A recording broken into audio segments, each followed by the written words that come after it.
masuk ke kelompok ini ya, rumpun apa namanya, pembelajaran sosial ya Bu. Oh iya. Jadi di dalam pembelajaran saya ini sebenarnya bukan hanya mencakup misalkan ekonomi, bukan, mungkin ada sosiologinya juga, apalagi ekonominya gitu kan, ada sejarah juga. Sebenarnya untuk kelompok ilmu sosial ini kan sangat luas ya Bu. Materi pokoknya apa nanti yang Ibu akan di materi ini? Oh, untuk penerapan ini Iya, ya pembahasan materi pokoknya tentang negara maju dan negara berkembang. Oh, negara maju. Kalau berkaitan dengan materinya Bu Fatma tentang materi ini apa? Nah, saya jawab dulu ya Bu. Di materi saya ini kan tentang negara maju dan negara berkembang. Nah, di situ nanti bahas ciri-ciri negara maju dan negara berkembang. Nah, untuk mengetahui sejauh mana sih dikatakan negara maju dan negara berkembang.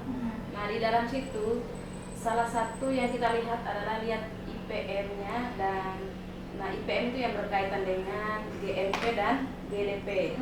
Gitu. Nah, makanya sangat erat kaitannya dengan ekonomi nih.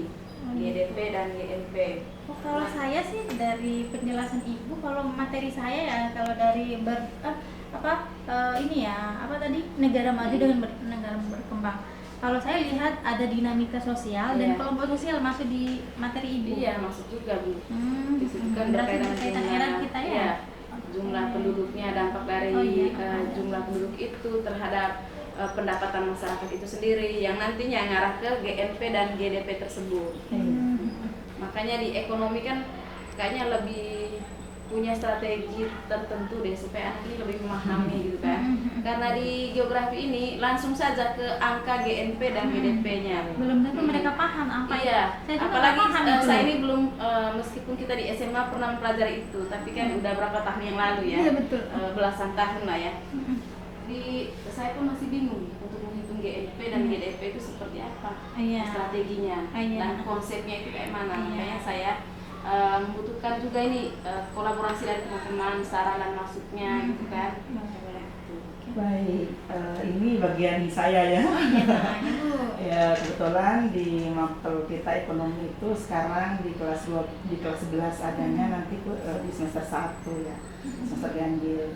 Memang saya belum mengajar di kelas 11 ini, tetapi di kelas 10 dulu masih ingat-ingat ya materinya. Tadi berkaitan dengan GNP ya. GNP itu istilahnya kurang lebih sama dengan GDP ya Bu ya. Cuma di sini kata GDP dengan GNP kita harus pahami dulu baik-baik. Kalau GDP kan dari GDP-nya kepanjangannya Gross Domestic Product. Nah, di sini adalah kita menghitung pendapatan nasional kita di Indonesia itu dalam kurun waktu biasanya satu periode. Yang dihitung di situ apanya? Ya, artinya di sini nilai pendapatan yang dihasilkan oleh masyarakat orang Indonesia yang khusus tinggal di dalam negeri. Nah, makanya disebut Gross Domestic Product. Nah,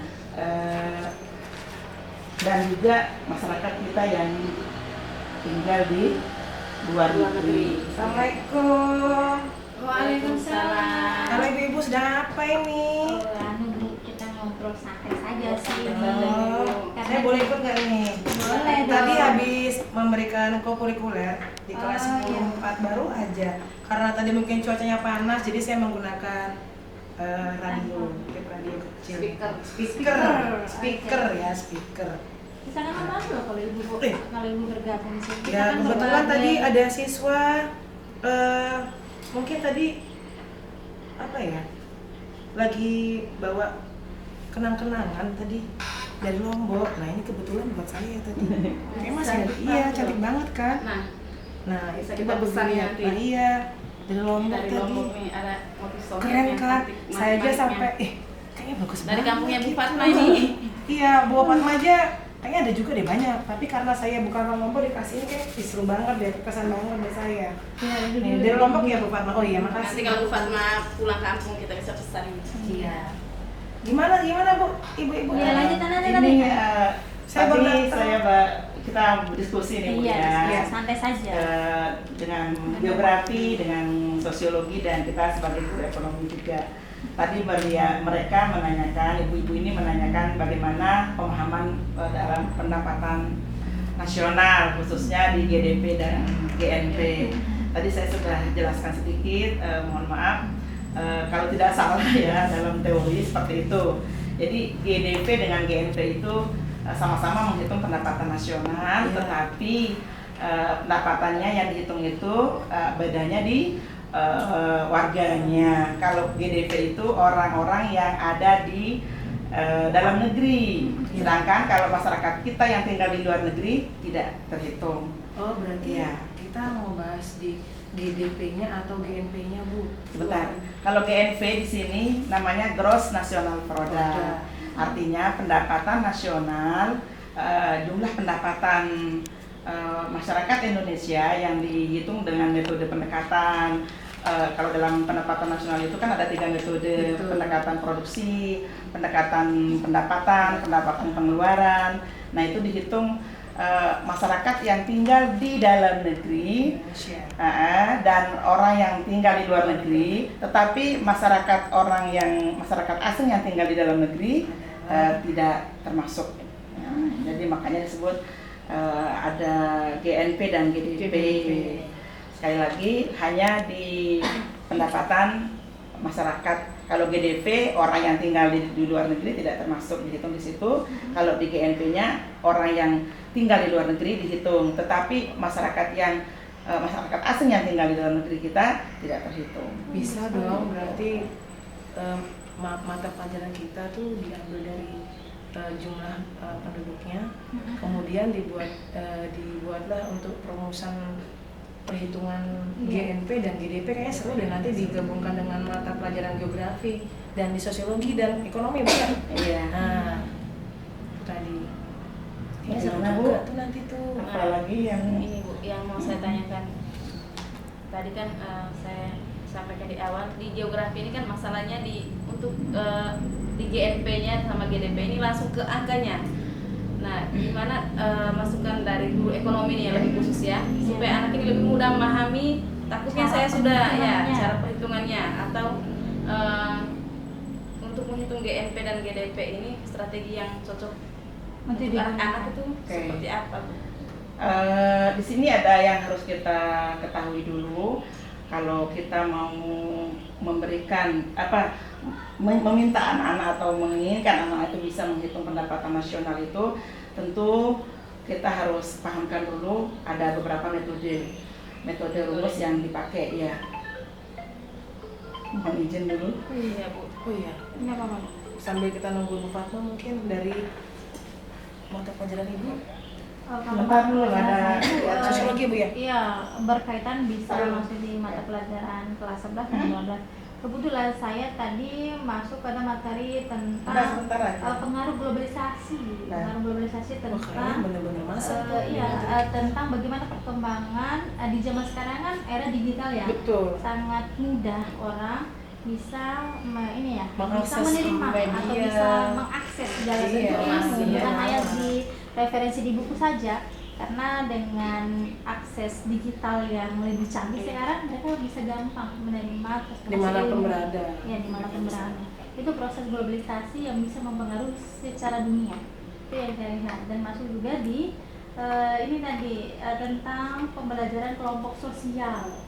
Oh, Kelompok sosial masuk bisa sebutkan Bu, di kelompok sosial itu kan banyak tuh. Iya, banyak kelompok individual, kelompok antara individu dengan kelompok yang lain, bagaimana juga ibaratnya kelompok primer, sekunder, ya itu masuk pada materi itu. Tapi itu secara dasarnya saja sih yang saya sebutkan karena berkaitan dengan materi itu. Tapi malah kalau kita lihat ya kayaknya lebih ke kebutuhan primer ya jadinya sekarang mereka. Iya. Tanpa teknologi kayaknya akan susah sih kayaknya. Kayak hampa gitu. Iya, betul.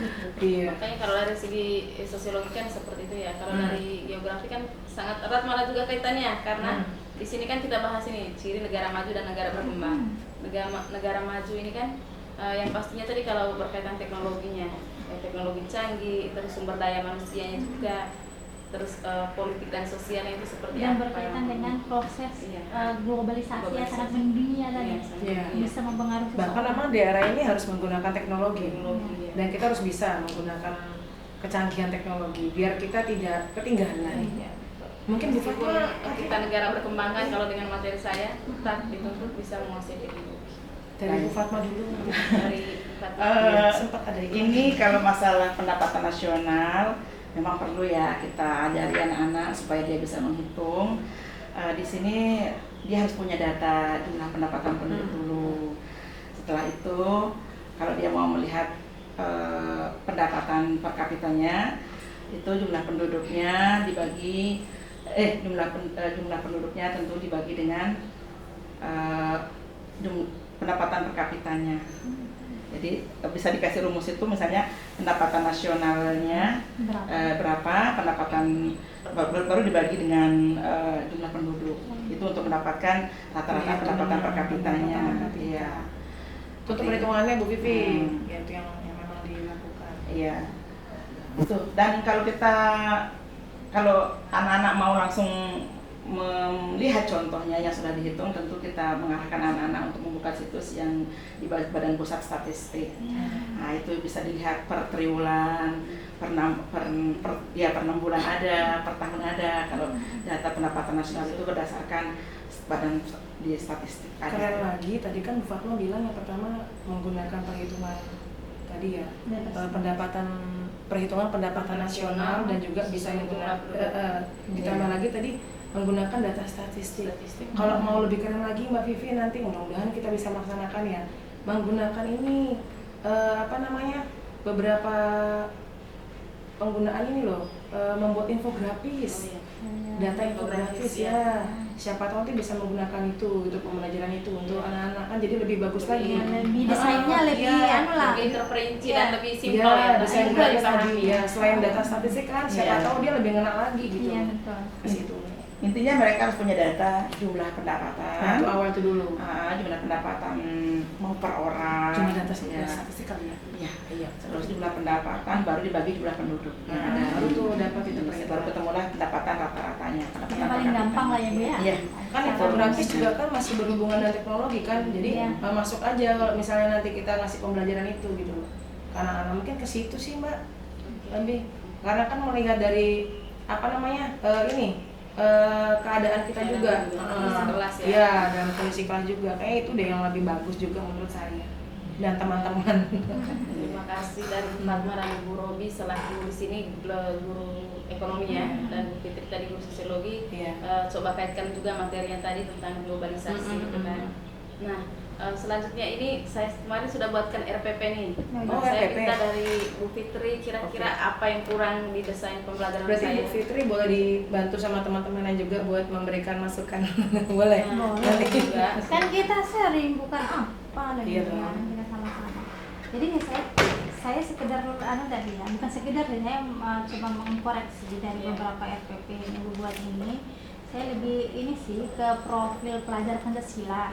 Ibaratnya ada beberapa poin yang ibu paparkan di sini, tapi kayak saya ini ada yang saya merasa kurang gitu nanti ibu paparkan dari profil pelajar Pancasila secara terperinci, biar di dalam profil itu ibaratnya ketika menyampaikan materi kan lebih jelas ya. Ini cuma hanya sekedar menyebutkan atau memaparkan secara singkat, tapi saya tidak tahu makna apa di dalamnya. Dan yang kedua, nanti ditambahkan di profil pelajar Bu, lebih jelaskan lagi di poin-poin yang ada di profil pelajar Pancasila. Yang kedua tentang asesmen Bu. Nah, yang saya lihat dari asesmen ini kan Ibu sudah mencantumkan beberapa asesmen, tapi masukan dari saya Bu ketika melakukan sebuah asesmen itu kan berkaitan dengan penilaiannya ya, penilaian ada penilaian formatif dan sumatif ya. Ibaratnya nanti tolong di penilaian itu harus dijelaskan, jangan hanya baik, cukup dan kurang. Kadang kita kan kayak gitu ya kalau penilaian tuh.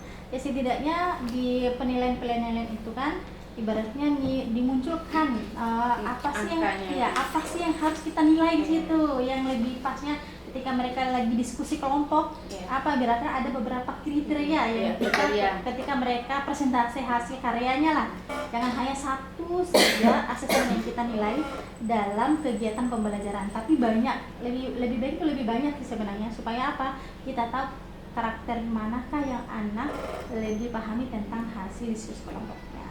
Itu sih Bu aja. Dari Bu Robi ada lagi? Tadi ya? sempat melihat sekilas-sekilas di sini. Ini masih ada hubungannya dengan pembelajaran mendalam. Iya. Kalau dilihat dari RPP-nya tuh mungkin kurang lebih sama kita semua. Ya, Dari betul. geografi, kemudian Ya, ekonomi dan juga sosiologi. ya sosiologi. Hanya sedikit mengingatkan aja Mbak. Mungkin buat saya juga takutnya nanti terkadang di saat kita di awal pembelajaran bagus kan, di akhirnya mungkin terkadang kita lupa dengan yang adanya namanya refleksi. Apalagi kita disempitkan dengan waktu. Ya. Ya, biasanya kita lupa Ya. di gitu. Jadi tadinya kan waktu dari awal mau masuk kelas tuh udah mikirnya Apa ya? nanti udah tertata dengan rapi nih di awal nanti menggunakan pertanyaan pemantik, kemudian ada memberikan kegiatan ice breaking, tujuan pembelajaran, kemudian masuk ke materi pembelajaran sampai pada akhirnya penutup. Nah, di saat penutupnya lupa Iya. kita memberikan refleksi. Kadang-kadang tuh pas sudah keluar dari pintu kelas, oh iya ya refleksinya ada yang tidak disampaikan. Nah mungkin kita semua ya kayak Iya, Kang. buat Kadang pengingat waktu sih, aja, waktu juga. ya pas sudah bunyi bel tuh pikirannya udah yuk Iya. ke kantor gitu kan, atau mungkin mau kegiatan yang lain, jadi lupa dengan refleksi. Mungkin kita mengingatkan saya sendiri Iya, dan juga kita semua direfleksi gitu aja seperti itu. Oke, Ibu, terima kasih ya Bu dari Bu Robi dari refleksi ya. Sama-sama. Saya harus, terapkan atau saya harus melakukan umpan balik atau refleksi ya setiap habis kegiatan pembelajaran yang dilakukan. Oh iya, satu lagi Mbak, refleksi itu juga tadinya mungkin digunakan untuk diri kita sendiri dan juga untuk ke siswa. Berarti ada dua ya. Iya, jadi pertama mungkin ke siswa terlebih dahulu, kemudian baru ke kita untuk memberikan kesimpulan terakhir dari pertemuan awal dan yang penutup. Ya, mungkin di situ. Oke, itu saja kali ya. Dari Bu Fatma ada tambahan? Ya, mungkin Bu Fatma mau nambahkan Berkaitan dengan desain pembelajaran. dari pengalaman kita yang sebelum-sebelumnya. Iya, betul. Ya itu aja sih, saya menguatkan saya di proses penilaian ya. Oh, penilaian. Penilaian kalau saya. Terus terang saya juga sebagai guru ya, kita sama-sama merasakan lah ya. Iya. Apalagi apabila konsep kita terapkan di kelas bagus, anak-anak akan menerima dengan baik. Kalau kita juga menyiapkan konsep kita kurang lengkap, kita juga akan kewalahan gitu. Benar. Jadi prosedur-prosedur seperti penilaian itu yang lebih ditekankan sih. Aspek apa yang kita akan pakai dalam mengambil nilai dalam formatif dan nilai sumatifnya. Iya, benar Karena juga. supaya terarah itu Iya, anak-anak benar. itu kita bisa mengikuti dan juga tidak sia-sia masuk di kelas, mengambil penilaian tiap hari. Biar lebih semangat juga Bu ya, Ya, itu sih. melihat perkembangan siswa ketika Betul.